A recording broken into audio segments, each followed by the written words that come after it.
Om Namo Bhagavate Vasudevaya. Om Namo Bhagavate Vasudevaya.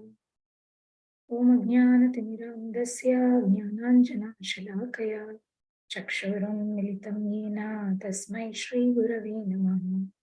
Namo Vishnupadaya Krishnaprasthaya Bhutale Srimate Bhaktivedanta Swaminiti Namini. Namaste Saraswate Deve Gauravani Pracharini Nirvishesha Shunyavadi Paschatya Deshatarini. Jai Shri Krishna Chaitanya Prabhu Nityananda Shri Advaita Gadadara Shri Vasadi Gaura Bhakta Hare Krishna, Krishna Krishna, Hare Hare, Hare Rama, Rama Rama, Hare Hare. Welcome everyone. Today we will go through the last verse of 11th chapter entitled The Universal Form, and then we will go through some of the verses from the next chapter, which is Pure Devotion Service Bhakti Yoga. So before we start, can someone summarize at least last 2-3 shlokas? What has been discussed? At least yesterday, what has been discussed? Any volunteers?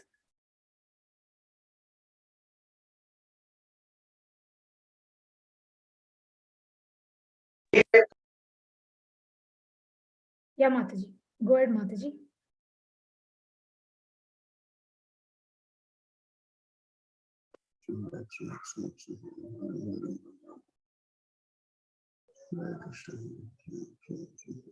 So, Subbarao Prabhu, you are going to speak? Mataji, yeah. I want to read that's all. Okay.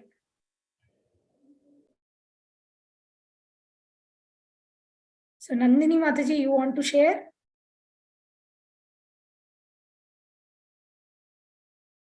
Or Sudha Mataji? Someone? Read the sloka, Mataji. Previous slokas, whatever you have heard. Those. Hare Krishna, Mataji, can I try? I can say, Yes, Mataji. yes. Please go ahead. So this whatever two-hand rupa you are seeing, it is very, very difficult to see, and so that is the significance of the two-hand rupa. That's what Arjuna gets very peaceful from that agitative mood of what he has seen Virat Swarup. That I can say. Okay, thank you, Prabhuji. Mata, you wanted to try? Yeah, as Prabhuji said, I just wanted to add that the two-handed form is Sudur Darshanam. It is very, very rare. And first Krishna showed the Vishwaroop to Arjuna and he was very fearful. So he said, please show me your two-handed, the regular form. So Krishna shows him the two-handed form and he says that this is very Sudur Darshanam. And also, Mataji told us that Krishna's two-handed form is the rarest, and even for the demigods, the Brahma and Shiva also don't get to see this. And benefits of devotional services that you will get distaste, your for material attachment will go away. Then enjoying sense gratification will go away. Heart will get purified, and Krishna will reveal himself to you. Are the 4 benefits. And he says that how Duryodhan could never see Krishna's Virat Roop ever, neither did he understand Krishna. So simply by studying Vedas or sacrifices, one cannot understand Krishna. And he can only be understood through the path of devotional service. And Krishna can be seen only by the ones who perform Ananya Bhakti, like the gopis. And this form is shown to Arjuna because also people in love with Krishna do not want to see any form. They want to see his two-handed form only and only want to engage themselves in devotional service. Mataji, Hare Krishna. Yeah, thank you, Mataji. So here from text 52 to 54, the glory of Krishna's personal form has been explained. So now today's verse is very, very, very important verse of Bhagavad Gita, which is the essence of Bhagavad Gita. So we will understand how to perform bhakti and attain Krishna. This is spoken by Krishna only. So let us see what Krishna is saying here. Yeah, Subbarao Prabhu, you go ahead. Hare Krishna Mataji. Yes, Prabhuji, read Prabhu. Yes, Mataji. Mat karma krut mat paramo mat bhakta sangavarjitaha nirvaira sarva bhuteshu yah samameti pandava. Translation. Yes, Bhakti Prabhuji. Vedanta Swami Srila Prabhupada ki jai.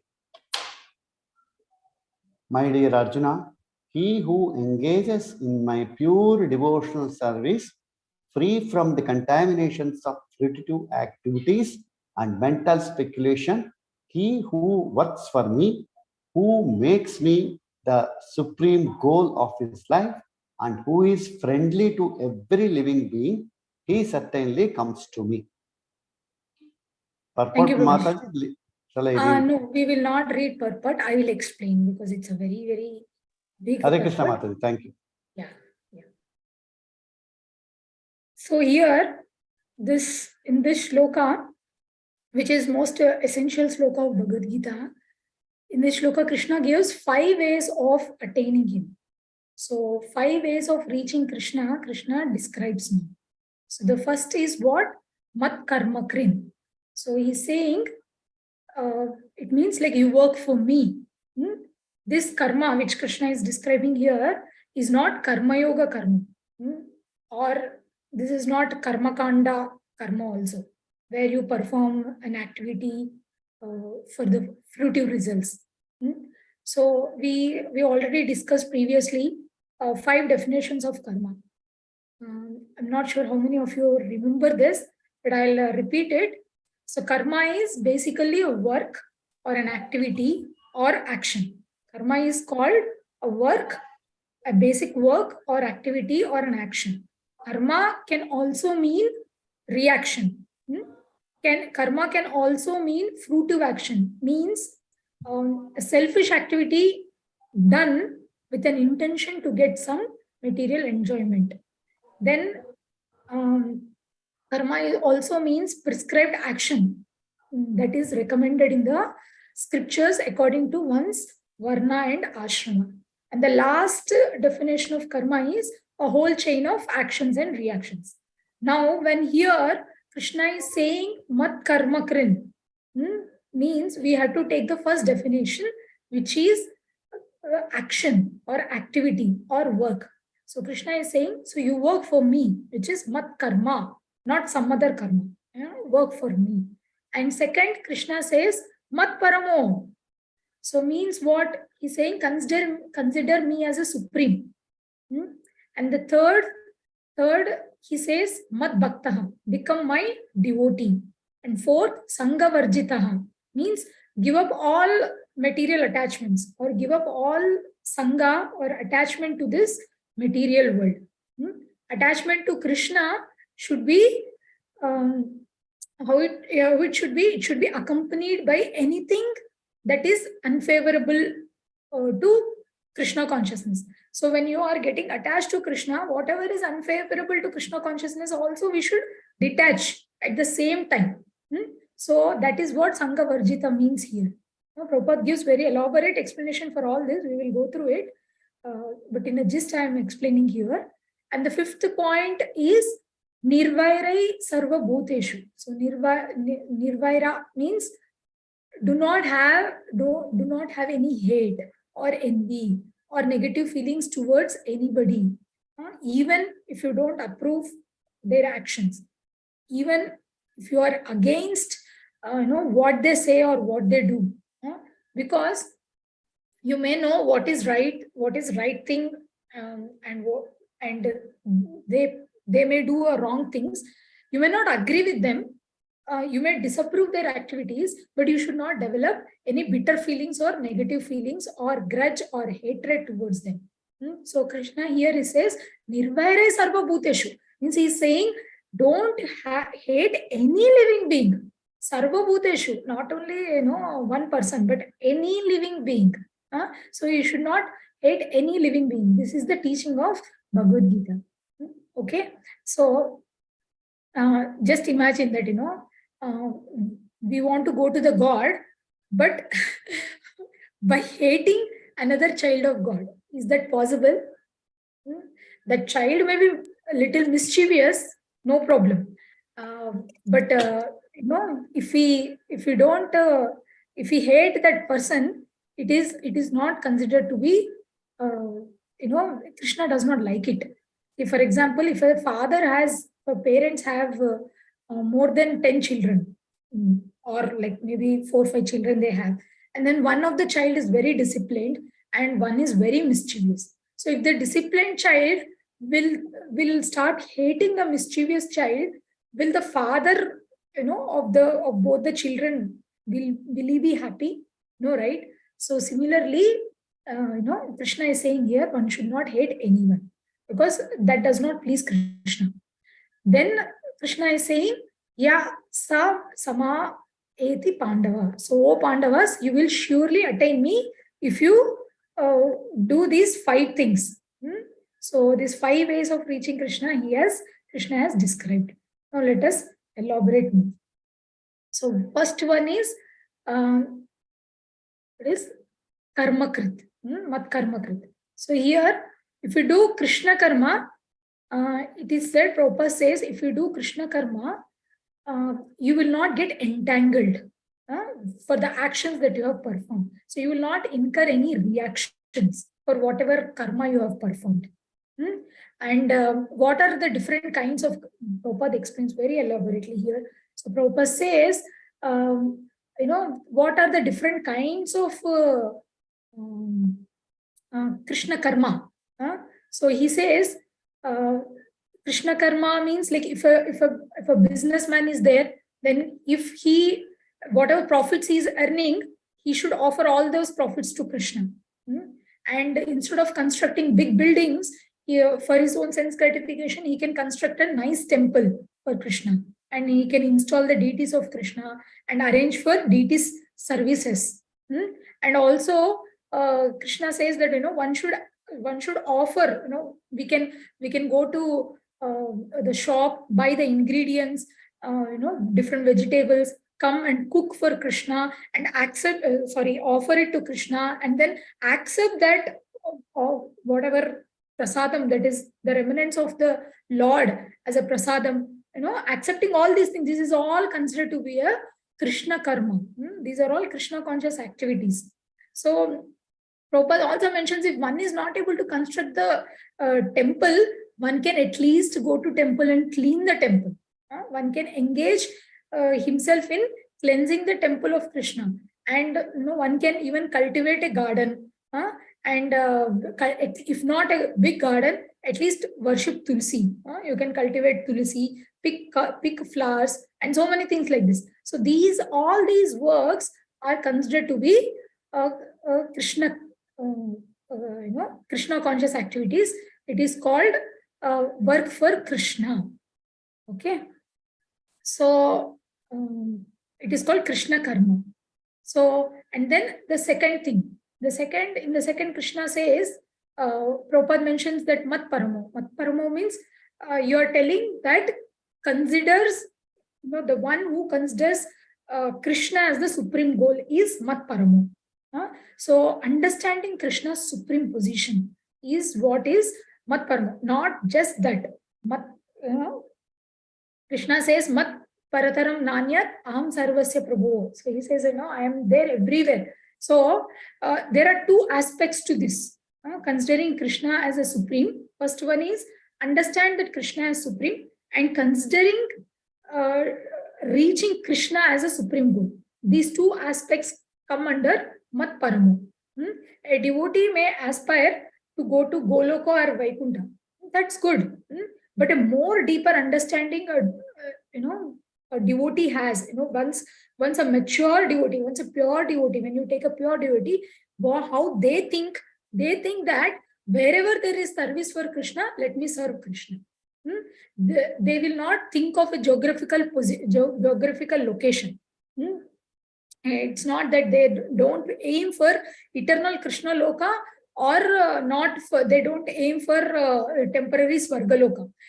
What is their only aim is for them, serving Krishna is more important than being in any of these geographical locations with Krishna, being with Krishna. So Prabhupada also very nicely says that, who considers the association of Krishna in his supreme abode to be the highest perfection of life is what is meant to be Mat Paramo. But Prabhupada also mentions that one does not want to go to Brahma Jyoti, but the devotee does not aspire to go to Brahma Jyoti, nor to Svargaloka, but they aspire to go to Goloka or Vaikuntha. But a deeper devotee, he only aspires to serve Krishna wherever he is. He doesn't consider the geographical location at all. So we know the example of Anantacharya. So the Anantacharya, who is a disciple of Ramanujacharya, once Ramanujacharya asked if there is, he asked all the disciples who are assembled in the class, he asked, like, there is a service in the Tirupati Balaji. There one has to go to the Tirumala and grow flowers and grow garden where the flowers has to be grown for Tirupati Balaji there. So he asked if anybody would like to go, because it's those days now the Tirupati has good roads and facilities to go up and all that, but those days it's thick jungle. Even now you see, it's like forest only, but it's a very thick jungle, very thick forest, and there is no association over there. So nobody came forward to do the seva. But Anantacharya, he comes forward and he says, Gurudev, I will go, and I will go and do that seva. So he goes there. So and he goes there and he starts growing a flower garden over there, and every day he makes the flower garlands and offer it to Lord Balaji. So he is doing service that way, and he is very happy. So one day a snake bit him. So and then Anantacharya disciples, after the snake has bit him, he is just continuing to do his service. He's just plucking the flowers and is going and is trying to make the garlands. So the Anantacharya's disciples, they become very worried, and they go and ask Anantacharya to take some medicine to remove the poison that has entered in his body. But Anantacharya says, what poison? Nothing it is. He says, no, don't worry, nothing will happen to me. So he is just blissfully doing his service. But all the devotees, they become very, anxious, and they go to the Balaji and prays to Balaji to help him.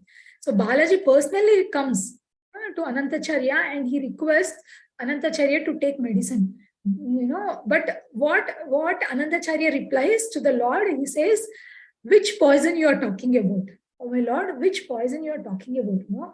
I already have the poison in my heart in the form of greed, envy, all these 6 anarthas, which is the poison of anarthas is already there in my heart. So he says to the Lord that if the poison of anarthas is more powerful than the poison of snake, then anyways, I will not die. I will not die. So what I will do, I'll just go take bath in Pushkarini here, and I will serve you. I will, pluck the flowers and make garlands, and I'll serve you. And if at all the poison of anarthas are less powerful and poison of snake is more powerful, then I will die by the poison of snake. Still, there is no problem, because I will go to Vaikuntha and I will take bath in Viraja river there, and then I'll still continue to again serve you there. So for devotees, geographical locations won't matter. So that's the response that Anantacharya gives. So we see even in the case of Srila Prabhupada also, he was in a very vibrant, spiritually surcharged place of Vrindavan. But Prabhupada did not take take a comfortable position over there. It was like, for him, it was very materially and spiritually very comfortable situation in Vrindavan. But he left everything just thinking that people in the Western world, they don't know what is Vrindavan. They don't know who is Krishna. They don't know how to live without sense gratification. I must give them Krishna. I must give them Vrindavan. This was his desire. This was his thoughts in the service of Krishna. And for that reason, he left such a comfortable situation at that ripened age, and he went to New York, he went to America, and he started spreading Krishna conscious movement. And he also circled the whole globe around 11 to 14 times. And he, over a decade time, he had constructed over 100 temples. So devotees take such inconveniences for the sake of Krishna. So though reaching Krishna is a supreme goal, which is good, but reaching Krishna sometimes devotees, the pure devotees, may not consider that as supreme goal. Okay. So the next third one is becoming a devotee. So what do you mean by becoming a devotee? Becoming a devotee means Mat Bhakta means to perform bhakti. What does it mean by becoming a devotee? Means to perform bhakti. So what does bhakti means? The bhakti includes Shravanam, Kirtanam, Smaranam, Padasevanam, and all these things are. And all these elements, they are done selflessly, not expecting anything in return. So bhakti should be ahayituki apratihata, without any hetus. That real bhakti is that which is rendered selflessly without any expectations. That is what Krishna is explaining here. Becoming a devotee means what? Performing devotional service which without any selfish motives. And the next is Sanghavarjita. Sanghavarjita means to be detached. What is meant by to be detached? To be detached means to accept whatever is favorable for bhakti and reject whatever unfavorable for bhakti. So Prabhupada mentions one should disassociate himself from persons who are against Krishna. So not only Prabhupada mentions that not only that atheistic persons are against Krishna, but also those who are attracted to the fruitive activities and mental speculation, one should avoid that kind of sangha. So that material worldly people sangha, and also the atheistic people sangha, one has to reject. That is, that is considered to be the sangha varjitaha. So then next point is nirvairai. The last point is nirvairai. I have already explained in depth this. Don't be envious, be non-envious. So don't hate anyone, including those who hate you. So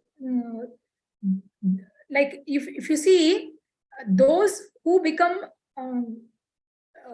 like don't hate anyone, including those who hate you, means like we see an example in Shastras, Yudhishthir Maharaj. Yudhishthir Maharaj, he has never hated Duryodhana. Even though Duryodhana hated Yudhishthir Maharaj, we have never seen Yudhishthir Maharaj hating Duryodhana. Similarly, Prahlad Maharaj never hated Hiranyakashipu. Though Hiranyakashipu hated Prahlad and he wanted to even kill Prahlad. So these people, those who are those who become victims of hate, they are actually deprived of love. Who are they? Like, for example, Hiranyakashipu and Daksha. We see in their case, they are deprived of love. They never got the love. The love of Supreme Lord, they have never got. Because of their hatred, hateful nature. And one more point Prabhupada mentions is, the heaviest thing is in this world is to hold grudge. The heaviest thing to hold in this world is to hold grudge. Actually, envy is self-envy. So one may think that, like 100 kilo bags, holding that 100 kilo bags is heavy for. Some may think that, holding 50 kilos bag is very heavy. And even for some people, who are weak, they may think, the 10 kgs, holding 10 kgs in the hand is also very heavy. But the heaviness or the bhara is not measured in terms of the yardstick, is not measured in terms of kgs or grams, but it is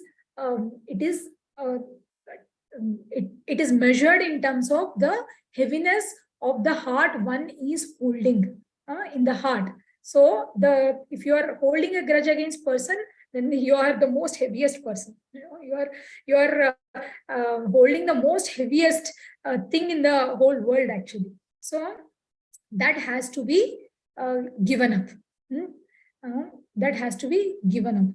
So Prabhupada mentions, so we can actually read this, at least this last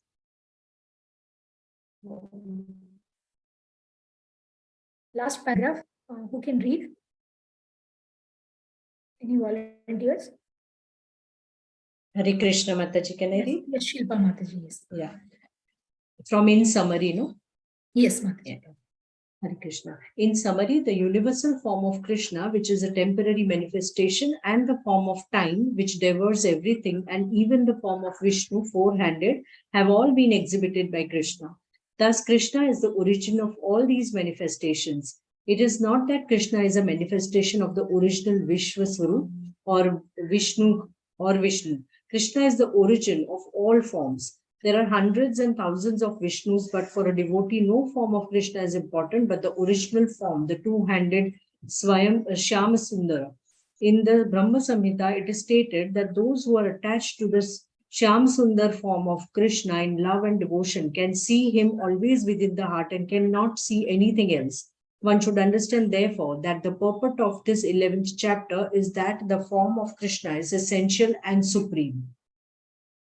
Yeah. Thus end the Bhakti. Sorry. Yeah. Hare Krishna. Yeah. Hare Krishna. Thank you so much. So here we see that universal form of Krishna is a temporary manifestation. And Prabhupada is mentioning that,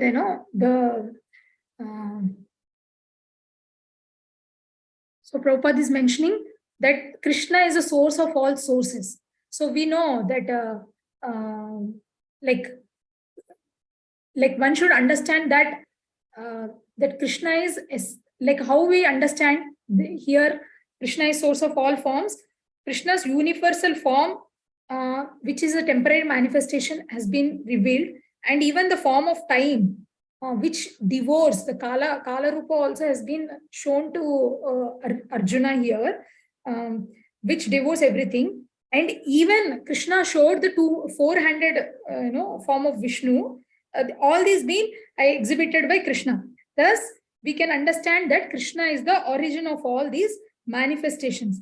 But one important thing that we should understand is all these, even though all these manifestations are there, but the personal form of Krishna, which is 200 form of Krishna, is the supreme and essential form, because we get a chance to associate with Krishna in the in his personal 200 form. Okay, so thus ends this chapter 11th chapter here of Srimad Bhagavad Gita, and now we will go to the next chapter, chapter 12, which is entitled Bhakti Yoga, so which is devotional service. Okay, so here, before we go here, so I just wanted to give you some brief introduction to this chapter. So here in this chapter, there are only 20 shlokas, but each shloka is very deep. In the universal form, the previous chapter, there are 55 shlokas. It is completed in maybe 3 to 4 sessions or something like that. But Bhakti Yoga, though it has only 20 shlokas, but all of them are very, very deep. So here there are 3 sections to this shloka, to this chapter. In these 3 sections, the first 7 shlokas establish bhakti superiority over impersonalistic path. Okay, and the middle shlokas describe different levels of bhakti, and the last 8 shlokas describes various qualities of devotees.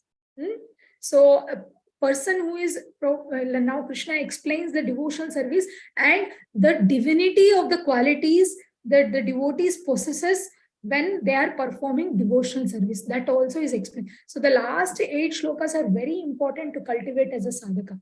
So now let us recite these first 4 shlokas. Okay. So who will read them? I will read this. Hare Krishna Mataji. Yes. Okay. Hare. Go ahead, Mataji. Yeah. Hare Krishna Danda Pranam. Arjuna Uvacha Evam Satata Yukta Ye Bhakta Swam Paryupasate Ye Chapyaksharam Avyak Teshame Yoga Vittamaha. Translation by His Divine Grace Srila Prabhupada. Srila Prabhupada ki Jai. Arjuna inquired,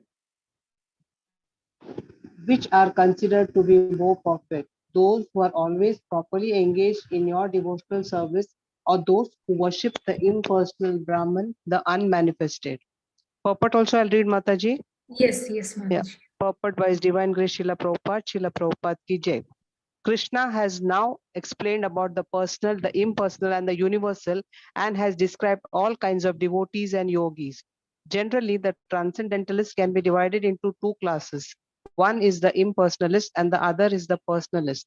The personalist devotee engages himself with all energy in the service of the Supreme Lord.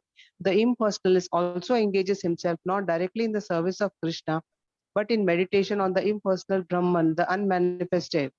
We find in this chapter Mataji, enough, that Mataji. Okay, Enough. Mataji. Enough. Okay, thank you. Hare Krishna. Okay, you can read the 3rd paragraph. This Okay, one Mataji. you can read, and then you Okay. can. Okay. So, should I read now only, Mataji? Yes. Okay. You read, Okay. Mataji.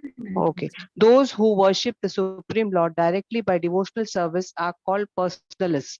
Those who engage themselves in meditation on the impersonal Brahman are called impersonalists.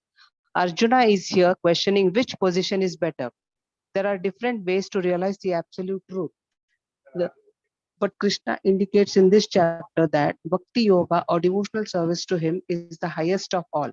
It is the most direct and it is the easiest means for association with the Godhead. Thank you, Mataji. Hare Krishna. Thank you, Hare Krishna Maharaj. So here now Arjuna has got a doubt after hearing everything from Krishna, seeing the universal form, everything. So now Arjuna has had a doubt here. Says, "Oh Krishna, I have heard 2 paths to connect with you. One is a personalistic devotee where because Arjuna had a personal relationship with Krishna. Like he wants to associate with Krishna in a personal way. So he is asking. So there is a personalistic devotee, to connect with you, and there is an impersonalist meditator. Who, between both of these two, who is a better yogi? He is asking who is a better yogi. So he is asking that. Evam satata yuktaye. Evam means those who satata yuktaye, who are always or constantly engaged in what? In bhaktastvam paryupashate. So means in your devotional service. In the devotional service of the Lord, whoever is engaged, in the constantly engaged in the devotional service of the Lord exclusively, are they better, or that form of yoga is better, or he is asking, ye chapi ksharam avyaktam, the one who worship the impersonal Brahman, or this person, impersonal Brahman, is better. He is asking tesham ke yoga vittamaha, who is considered more perfect in these both kinds of yogas, who is a better yogi or a better person. he is actually asking this question to confirm his position. He wanted to know whether he is better, who is attached to the personal form of the Lord, or a person who considers that Brahman, absolute truth, Brahman is void, who is impersonal. So which form is better? Which yogi is better? So that is the question here Arjuna asks. So Prabhupada mentions in the purport, there are two classes of transcendentalists. So now Arjuna is trying to settle the question which process is easier and which classes is most perfect. Now you see that he is actually clarifying in the personal form of the Lord. We see that we can talk to the Lord, we can personally do some service to the Lord, we can engage practical devotional service to the Lord, right? But the same thing, if what does an impersonal feature of the absolute truth, that there what happens, they are not attached to the personal form of the Lord. They consider that the Lord is formless. Lord has no attributes at all, and they don't believe in the sense of individuality, and actually they want to lose the sense of individuality, and they want to merge in the Brahman effulgence of the Lord. And they also feel that it's a place, like there is no place where the form of the Lord exists, where the names of the Lord exist. So these are all the people, even though they believe that materialistic people have forms, but they believe that absolute truth has no form. He is void. So that those people, they worship the impersonalists, they worship the impersonal unmanifested Brahman. So they are such kind of people. But the personalists, what do? They connect with the Lord, they serve the Lord, they do practical devotional service to the Lord, they express their feelings to the Lord, and they get reciprocation also from the Lord, which the impersonalist is devoid of. They don't get this kind of feature. So the impersonalist cannot conceive the features of the absolute truth. Therefore, Arjuna was trying to say that, what is the use of such a waste of time? Prabhupada mentioned this, what is the use of such waste of time? So in now here Arjuna is only asking whether one should be attached to the personal form of Krishna, which is the highest spiritual realization. Why it is highest spiritual realization? Because in the last chapter, just now we have read, how Krishna is telling, become attached to me. How do you get attached to me? By performing bhakti, do devotional service unto me. So when you are saying perform devotional service unto me, get attached to me, means Krishna is saying that I'm a person who is having a personal form, features, attributes, and all that. So you worship me as I am, right? As a person. So it is understood that Krishna is explaining that also. In the previous chapter, he is explaining that Krishna has a personal form, and attaining that personal form or being attached to that personal form is the highest spiritual realization, and not the impersonalist form. Okay, so we will go to the next shloka. Here, yeah. Who will read? I'll So read, now Krishna will answer the question to Arjuna. Yes, Mataji, go ahead. Hare Krishna. Shri Bhagavan Uvacha Maya Veshamano Ye Mam Nitya Yukta Upasate Shraddhaya Parayopetas Te Me Yukta Tamamata. I'll read the translation also. And purport also, Mataji. Yeah, purport. Translation, Mataji? Only the purport? Both, no? Okay. Yes. Both. Yeah. All those is Srila Prabhupada ki jai. The Supreme Personality of Godhead said, those who fix their minds on my personal form and are always engaged in worshipping me with great and transcendental faith are considered to be most perfect. In answer to Arjuna's question, Krishna clearly says that he who concentrates upon his personal form and who worships him with faith and devotion is to be considered most perfect in yoga. For one in such Krishna consciousness, there are no material activities because everything is done for Krishna. A pure devotee is constantly engaged, sometimes sometimes he chants, sometimes he hears or reads books about Krishna, or sometimes he cooks prasadam and goes to the marketplace to purchase something for Krishna, or sometimes he washes the temple or the dishes. Whatever he does not let a single moment pass without devoting his activities to Krishna. Such action is in full samadhi. Thank you, Mataji. Thank you, Mataji.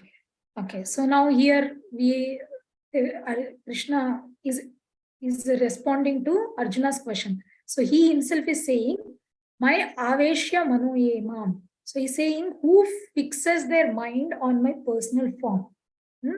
Nikta yukta upasate. Upasate means to worship.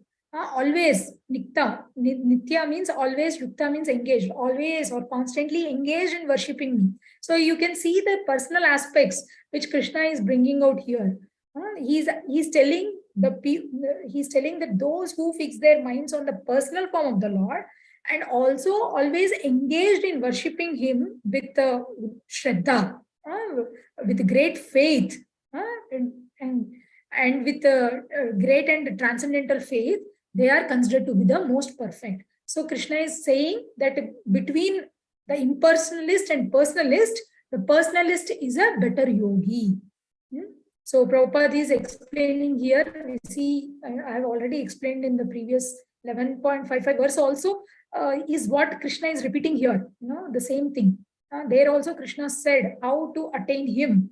And here also Krishna is saying the qualities of a person who is going to attain him.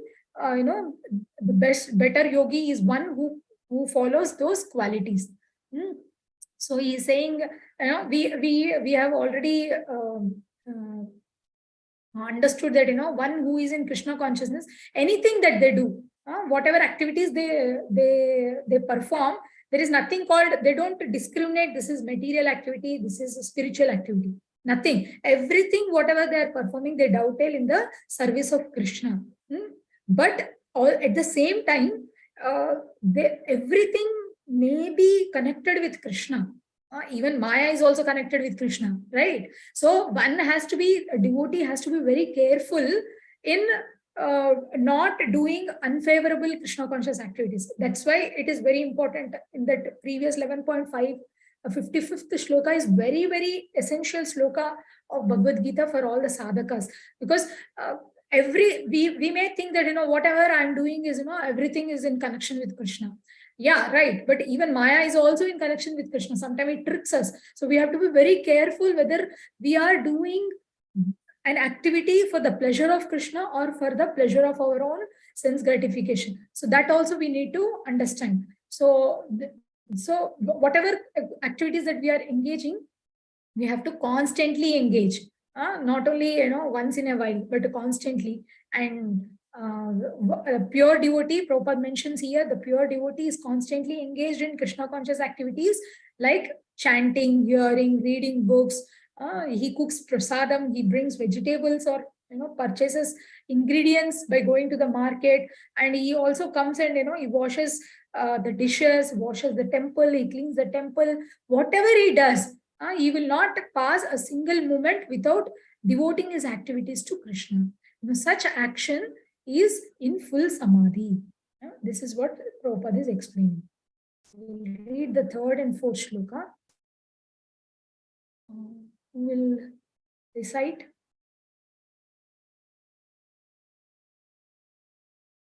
Okay, Subbarao Prabhu, you can read. Yetvaksharamanirdesyam avyaktam paryupasate sarvatra gamachintyam cha kutastamachalam dhruvam sanniyamindriyagramam sarvatra samabuddhayaha te prapnuvanti mameva sarvabhuta hite rataha. Translation?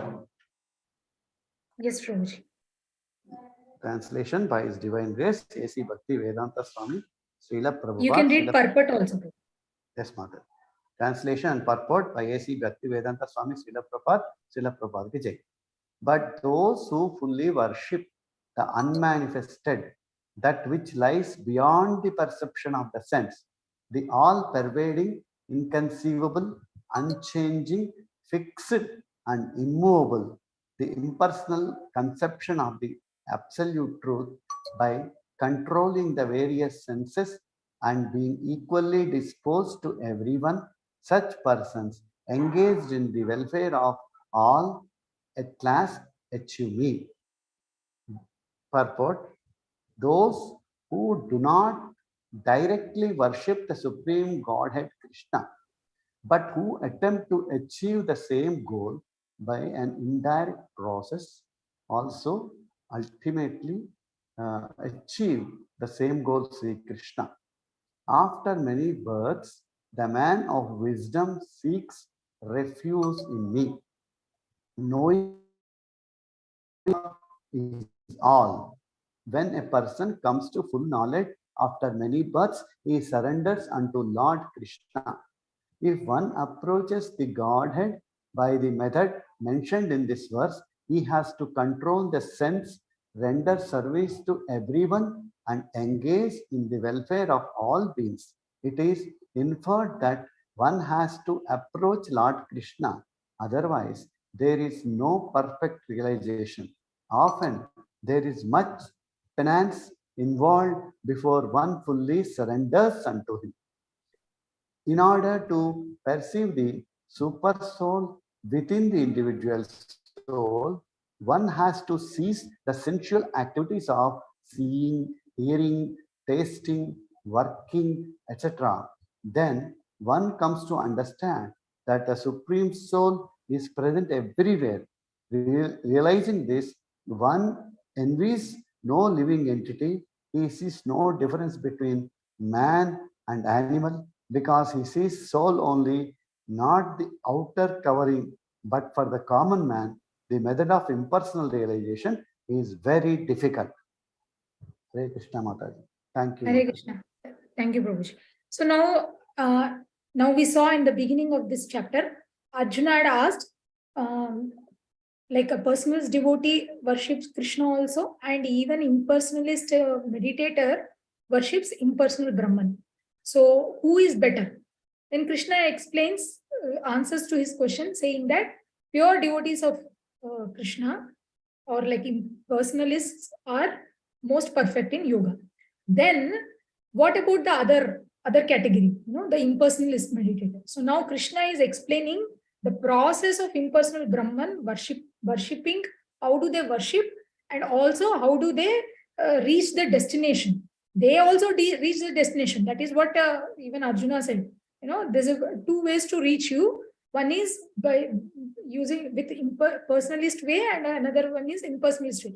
So now Krishna is explaining both. So first he says, between both of them, personalist is, pure devotee is better yogi, and what about the impersonalist?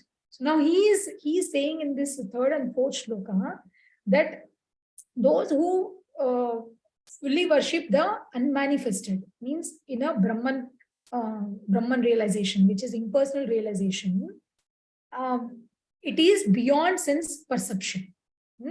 That impersonal, the unmanifested form of the Lord, whoever is worshipping the unmanifested form of the Lord, means that impersonalists who are worshipping, they are beyond the perception of the senses. They don't have the perception of the senses, and indefinite. They are indefinite.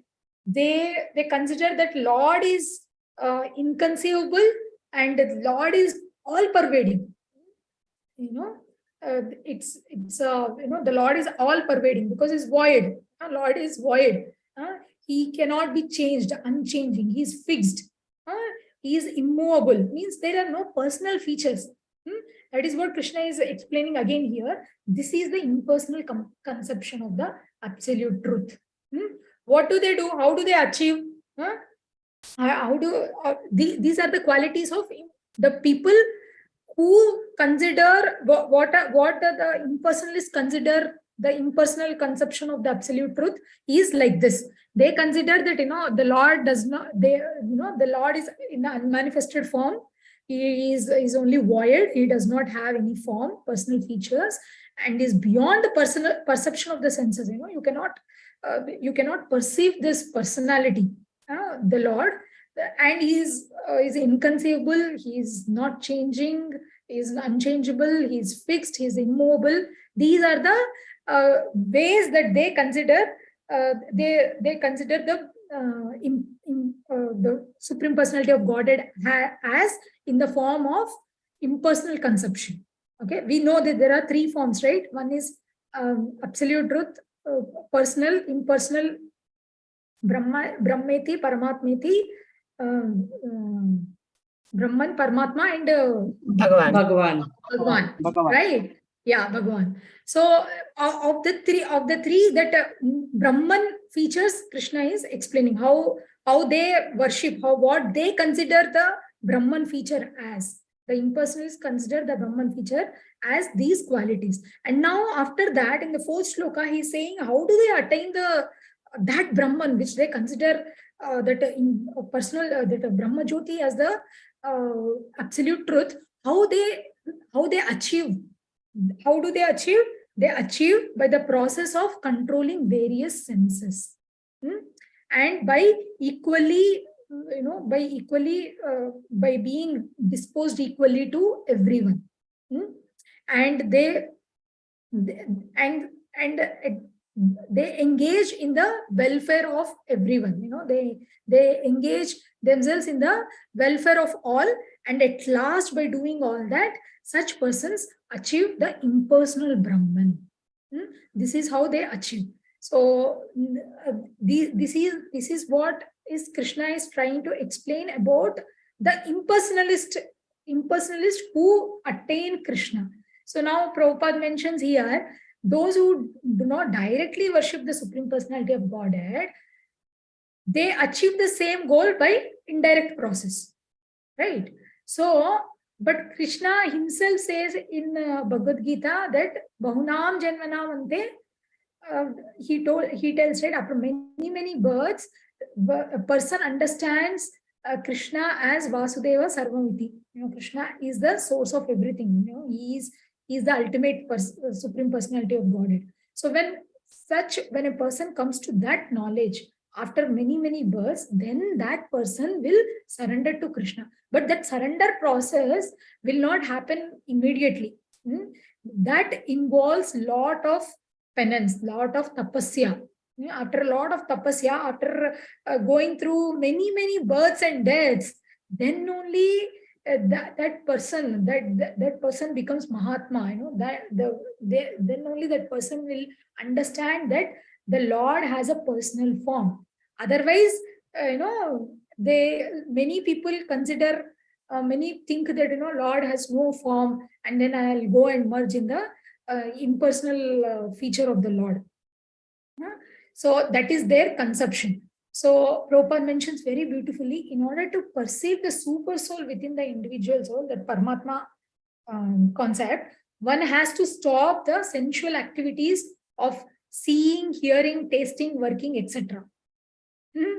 And they have to understand that they should go and sit and meditate. What do you mean by not doing any activities? One has to stop doing any sensual activities, means they should just start meditating on the Paramatma.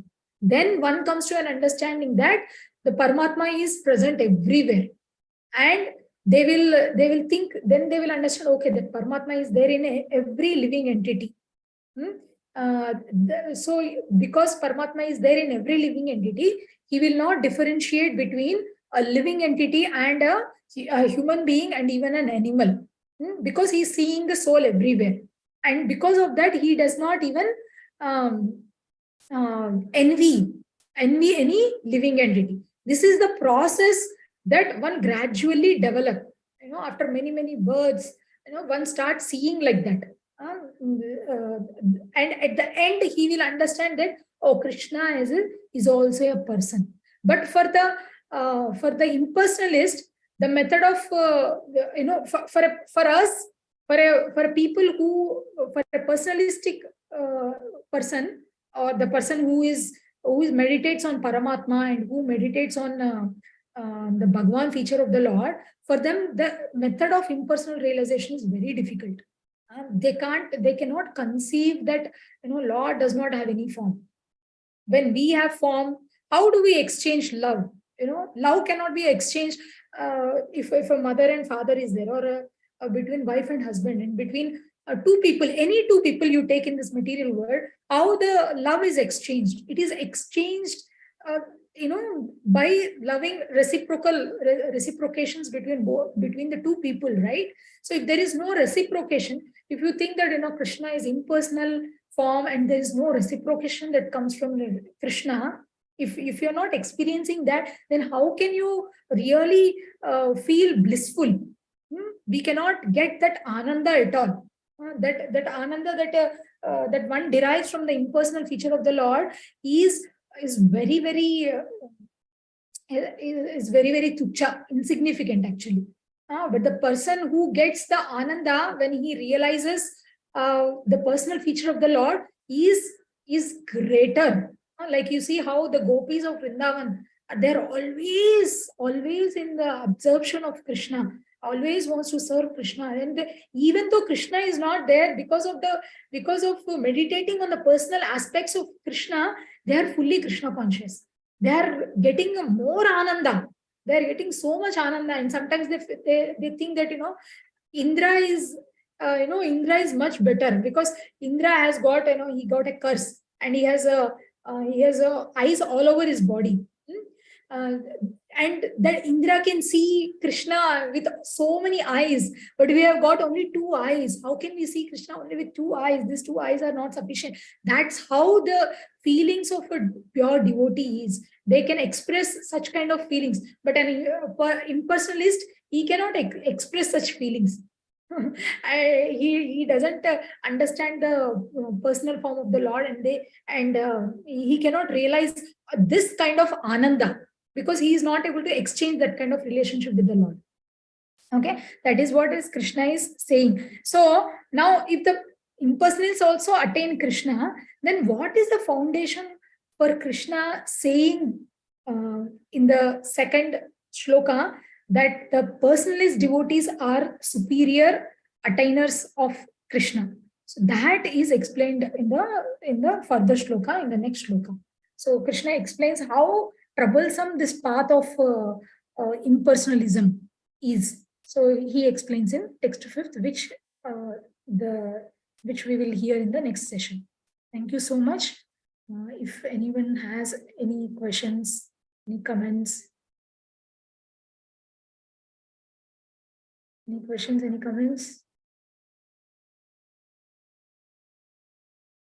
Okay, thanks. Thank you everyone for your patient hearing.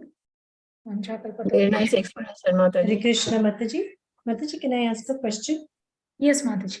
Yeah, Mataji, so do we understand that now in this birth that we are little bit whatever that we are trying, and we are trying to understand Krishna, at least our acceptance is there that he has a form, and we are ready to at least do a devotional service. She has finished.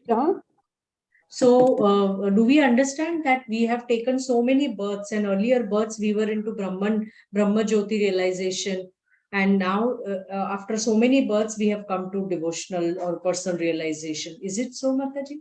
No, it is not like that, Mataji. It is never ever in the scriptures it is mentioned that it's an evolution process. One first goes to Paramatma realization, then Brahman realization, then comes to Bhagwan realization. No, it's not like that. Bahunam Janmanamante, what does that shloka refer to? Says that it is not easy for a normal living entity to understand that Krishna is the Supreme Personality of Godhead. We have seen like many times, like even we, all of us also.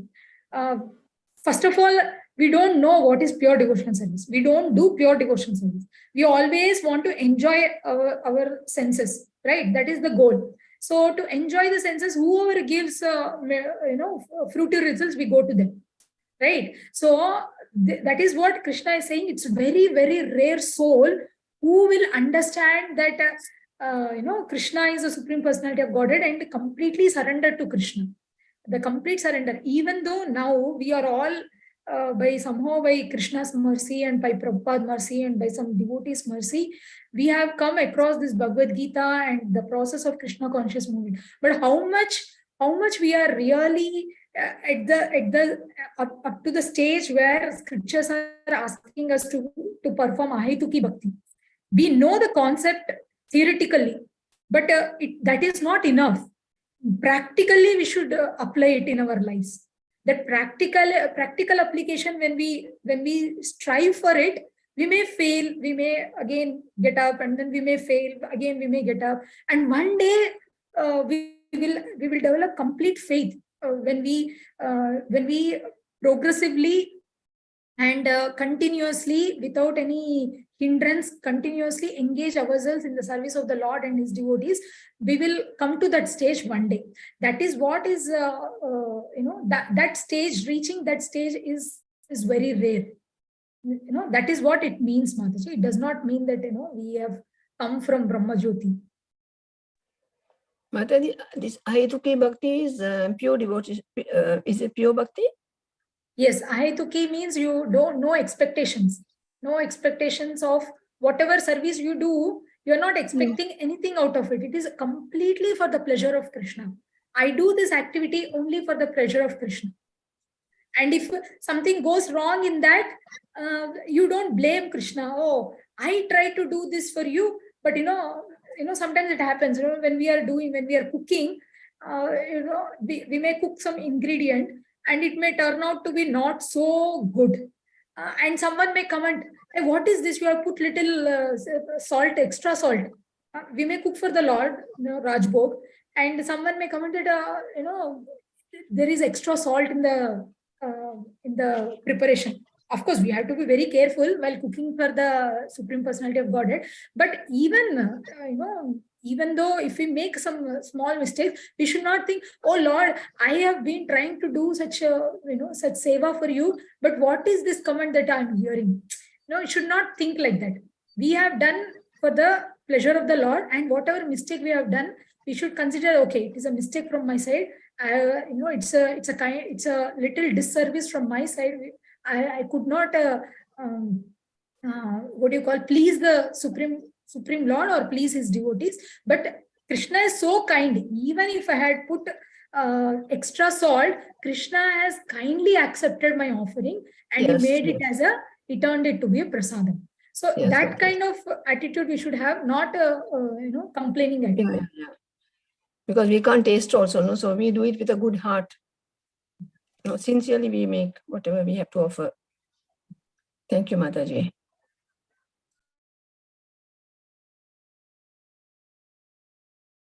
Okay, thank you. Mataji, because some people also say that it could be Agyata Sukriti. What is Agyata Sukriti? Means in the previous birth you must have done, like you must have been in Krishna conscious, done something that which makes you come do it this birth. Yeah, actually, Mataji, bhakti begets bhakti. If we have come into Krishna conscious movement, or like if we have taken a bhakti devotional process, means it is because of Ajnata Sukriti only. Ajnata Sukriti means what? Ajnata spiritual credits. It's not material credits. Not just by doing some charity, not like that. You might have donated someone, or without knowing. Without unknowingly, you would have taken some prasad in some temple, or unknowingly you have done some service to the, like if a devotee is going to the temple, you could have given lift, though you may not know that person, you may just have given a lift to the person, but because you have rendered little service to that person, you have got a spiritual credit. So because that, when that abundance of credit has reached, then the bhakti sprouts in your heart. Yes, Mataji. Thank you so much. Yeah. So many devotees say, how did you come? We just ask each other. Yeah. But it may not be this lifetime. I Yeah, can yeah. come from the previous lifetimes also. Yes, Because yes, sometimes when we come to the movement, immediately we take up 16 rounds. Some devotees, they come in the movement, they immediately they chant, they give up, even though they are IITs and all they are doing, they give up their jobs, they just completely surrender to the Lord. They take saffron, they become brahmacharis. Like, how is Yeah. it possible?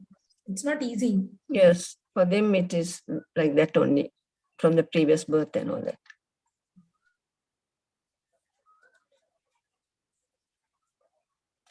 Okay, any other questions, comments? Mataji, thank you for your wonderful explanation. Very nicely explained. Very nice Thank you class, so Mataji. much. Thank you so much. Hare Thank Krishna. you so much, Jai Mataji. Srimad Dandavat Bhagavad Thank you, pranam. Gita ki Mataji. jai, Hare Srila Krishna. Prabhupada ki Dandavat jai, pranam. Ananta Koti Vaishnava Very ki nice jai. class. Hare Krishna, Mataji. Thank you. Hare Krishna. Hare everyone. Krishna, Mataji. Thank you so much. Hare Krishna. Thank you, Mataji. Wonderful session. Hare Krishna. Hare Hari Bol, Krishna, Mataji. Dandavat pranam. Thank you, Mataji. Hare Krishna.